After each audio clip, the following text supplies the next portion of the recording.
Some Tulsa City Councilors are raising concerns about 911 dispatch response times and want to see changes.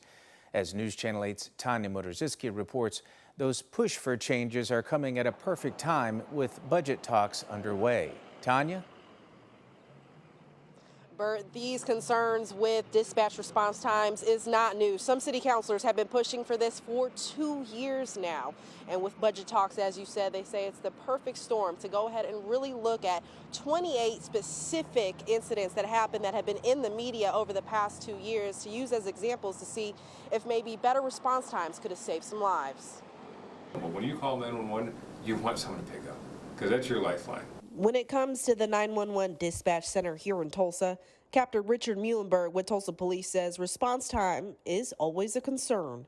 And it always is. From the time a 911 call goes out to when first responders arrive to the scene is being questioned after concerns of reports showing it took crews to arrive on scene of the deadly crash that killed 2 Holland Hall students in February.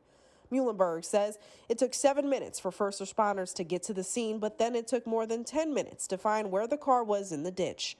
Once the first responder saw the vehicle, he says that he made a call for fire and EMSA backup. Currently, he says dispatch is properly staffed, but for city councilors like Lori Dector-Wright, the conversations about dispatch response times is nothing new. It's been 2 budget cycles now that our working group has asked for prioritization at 911 to reorient the staffing, and we continue to not see that reflected in what's being proposed. She's been working with pre-hospital community healthcare working group for 2 years to get data to see what dispatch needs to be more efficient because wait times can be life or death. What is the solution? Is it more staffing, more technology, more better communication? She worked with Mayor G.T. Bynum on requesting data, but says when she asked TPD for the response call data, she was denied. So she's resubmitting her request to Mayor Monroe Nichols' administration to try again. She says she'd like to see what other cities are doing with fire departments having their own dispatch and utilize video call responses and other technology. But the request was made during last year's budget session,